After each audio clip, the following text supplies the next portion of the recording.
हमारा संघ, संघों का संघ, संघों का संघ, जुड़ेंगे जुड़ेंगे, जीत है जुड़ने की, जीत है जुड़ने की, जब जुड़ेंगे तब जीतेंगे, जब जुड़ेंगे तब जीतेंगे। गाँव से कहो, गाँव से कहो, गाँव से कहो।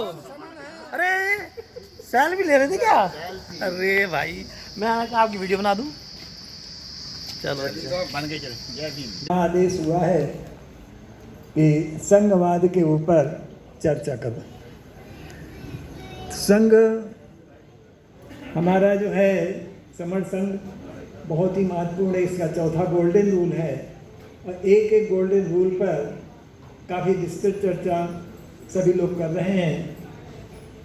तो अगर हम अपने इस गणराज्य को देखें, भारत गणराज्य ये बहुत विभिन्न राज्यों में बटा हुआ है, लेकिन उसकी एक प्रणाली है और उस प्रणाली के अंतर्गत ही हमारी शासन व्यवस्था चलती है।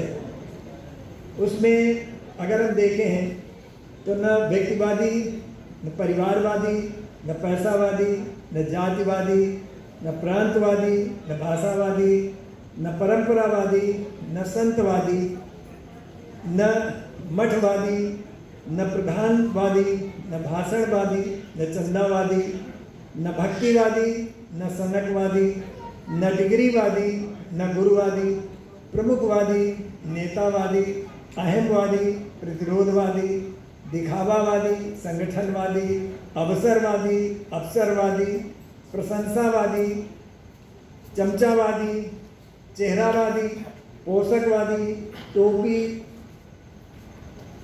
सालवादी। ये संघ किस तरीके से हैं, इतने सारे नाम मैंने आपको गिनाए।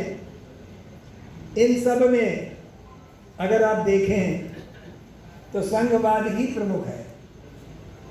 हम आप अगर थोड़ा सा नेचुरोपैथी के डॉक्टर हैं तो हम अपने शरीर को ही देखें कि हमारा मुख है काम करने, खाना खाने के लिए।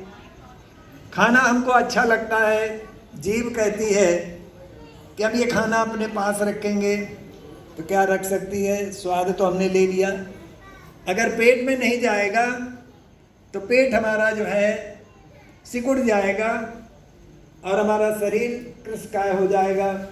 उसकी आवश्यकता है, स्वाद ले लिया ठीक है, उसको अमाशय में भी जाना चाहिए, अमाशय को भरना चाहिए। अमाशय भी भरा, अब अमाशय कहे कि साहब मैं तो तृप्त हो गया, अब इसको मैं हजम नहीं करूँगा और शरीर के अंग प्रत्यंगों में नहीं भेजूँगा, वो अपने आप में मस्त हो जाए, तो क्या होगा, हमारा पूरा शरीर कमज़ोर हो जाएगा, हाथ पैर हमारे काम नहीं चलेंगे। अगर बाई चांस वो पूरे शरीर को एनर्जी दे भी देता है तो एनर्जी देने के बाद हाथ अगर कम गए तो मुझे तो एनर्जी मिल गई, हमारे हाथ तो मजबूत हो गए, हम तो अब काम नहीं करेंगे। जब काम नहीं करेंगे तो हमारा शरीर का क्या होगा, हमारे पोषण का क्या होगा, हमारे कार्यों का क्या होगा, उसको भी आगे बढ़ाना पड़ेगा। पैरों ने अगर मना कर दिया कि पैर भी हमें तो ताकत मिल गई, अब हम काम नहीं करेंगे, तो क्या होगा। तो हमारा पूरा समाज, पूरा हमारा शरीर संघ की तरीके से है और संघबद्ध है। जब तक ये संघबद्ध है तभी ये काम करता है। अगर इसके अंदर हम भोजन दे रहे हैं, पेट अपना काम कर रहा है, हाथ अपने काम कर रहे हैं, पैर अपने काम कर रहे हैं, तो हमारा शरीर चल रहा है। अगर ये हमारा शरीर में एक ब्रेन भी है, अगर ब्रेन कह दे कि हम तो इसको हाथ को संचालित नहीं करेंगे, बीच में अगर कट कर दे किसी चीज़ को, तो हाथ पैरालाइज हो गए, पैरालाइज। आज हमारा समाज पैरालाइज हो चुका है। तो इस समाज को अगर हमें ठीक करना है तो अपने इस संघवाद से ही ठीक किया जा सकता है। न परिवारवाद से ठीक किया जा सकता है, न पैसावाद से, किसी प्रकार से नहीं ठीक किया जा सकता। और केवल अगर ठीक किया जा सकता है तो संघवाद से ही ठीक किया जा सकता है। हम जब सब समाज, पूरा समाज, SC ST OBC समाज सब एकजुट हो जाएगा तो हमारा जो ब्रेन है वो सही संकेत सबको देगा, सही नियंत्रण करेगा और पूरा शरीर संचालित होगा। पूरा समाज हमारा धन धान्य से परिपूर्ण होगा। भगवान बुद्ध प्रकृति पुत्र थे और उन्होंने प्रकृति से ही सब कुछ लिया। उनका जन्म भी पेड़ के नीचे हुआ, निर्वाण भी पेड़ के नीचे हुआ और अवसान भी पेड़ के नीचे हुआ। मतलब वो प्रकृति से इतना लगाव रखते थे और प्रकृति ही धर्म है, प्रकृति ही धर्म है, ये उन्होंने कहा और ये पूरा संदेश अपने जीवन से दिया।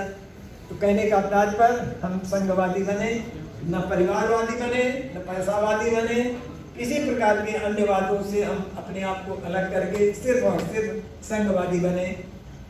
इसी के साथ अपना वक्तव्य मैं समाप्त करता हूँ। अगर मुझसे कोई गलती हुई हो, भूल हुई हो, तो संघ मुझे क्षमा करे, संघ मुझे क्षमा करे, संगम नमामि। जय भीम, नमो बुद्धाय।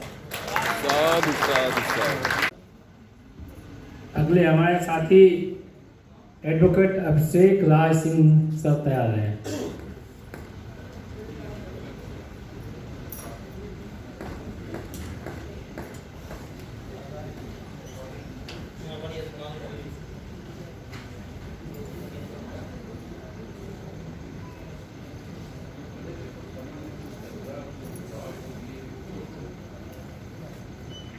जय भीम, नमो बुद्धाय।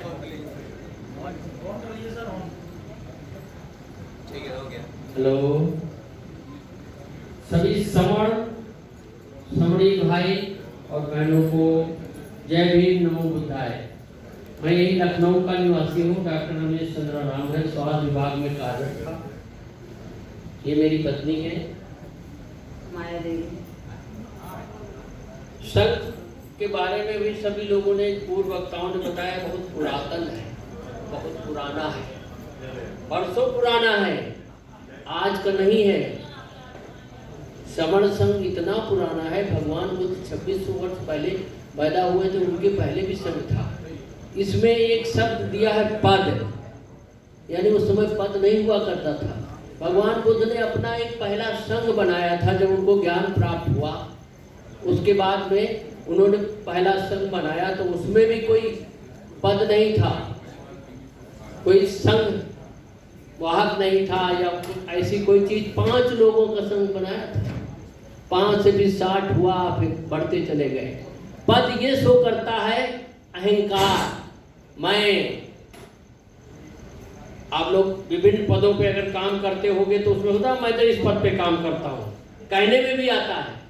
एक साधारण सी बड़ी वैसी भाषा में आप लोगों को बता रहा हूँ कि पदों में, जैसे पार्टियों में, संगठनों में पद होते हैं। अध्यक्ष का पद होता है, मंत्री का पद होता है, कोषाध्यक्ष का पद होता है, सदस्यगण होते हैं, कोई विशेष सचिव उसमें होता है, प्रचारक का पद होता है। लेकिन इस समय पुरातन संघ में जैसे प्राचीन है और प्रकृति से रिलेटेड है, प्रकृति से ही उठाया गया है, प्रकृति से ही निकला है समण संघ।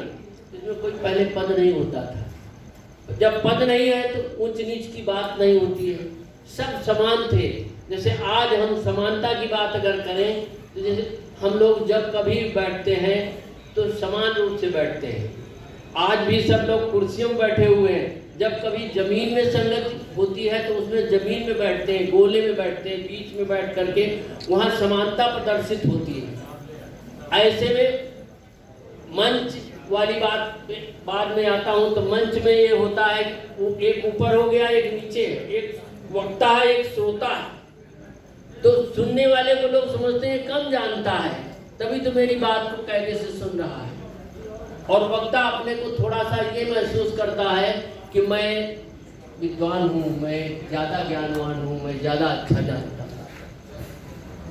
पद, प्रतिष्ठा, मंच, माला की बात आती है। जैसे पद में कोई बैठा है तो पद के लिए उसको मान लिया, किसी को हमने माला पहनाई, अध्यक्ष को मंच में बैठा है, मंच में माला पहनाया और लोगों ने माला पहनाया। तो जिनको नहीं माला पहनाई जाती है, जब समानता की बात होती है तो अपने को दूसरी तरीके महसूस करते हैं कि हमारा यहाँ सम्मान नहीं हो रहा है, यहाँ मेरा अपमान हो रहा है।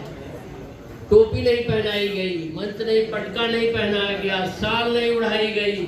ये सब चीजें जो है पद, प्रतिष्ठा, मंच, माला वाली बात संघ में हमारे नहीं है, क्योंकि ये प्रकृति से लिया गया है, प्राचीन है।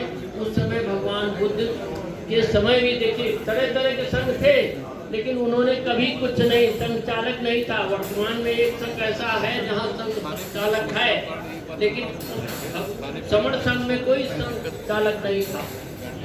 तो ये प्राकृतिक है। इसके बारे में बृहद में विस्तार से अगर देखा जाए तो पंचमाला प्रतिष्ठा कभी नहीं। एक चीज थोड़ी सी चंदे में छूट गई थी पुराने वक्ता के द्वारा। तो चंदा जैसे आज आप लोग पूछ सकते हैं कि 600 रुपये हमसे लिया गया है, तो ये आपका अपना खर्च है। ये आपने अपने खर्च के लिए चाय पानी नाश्ता खाना इस ऐसी हाल में बैठने के लिए, वैसे हम लोग कोशिश करते हैं संघ में कि जहाँ भी देखा जाए, जहाँ भी संगीत लगे वो स्थान निःशुल्क है और सब लोग अपने घर से ही कुछ बनवा के लावें, 4 पराठे सब्जी अचार लावें। लेकिन जब ऐसी जगहों में बैठेंगे तो कुछ न कुछ कॉमर्शियल जगह है वहाँ देना पड़ेगा, तो सब लोग मिल बांट के दे लेंगे तो वो व्यवस्थित हो जाता है। अन्यथा चीज जो है अव्यवस्थित हो जाती है। इन्हीं शब्दों के साथ में, बाकी हमको ज़्यादा कुछ नहीं कहना है, इन्हीं शब्दों के साथ में मैंने अपनी वाणी को विराम देता हूँ। और मेरे से कोई अगर किसी तरह की त्रुटि हुई हो तो संघ मुझे माफ करे।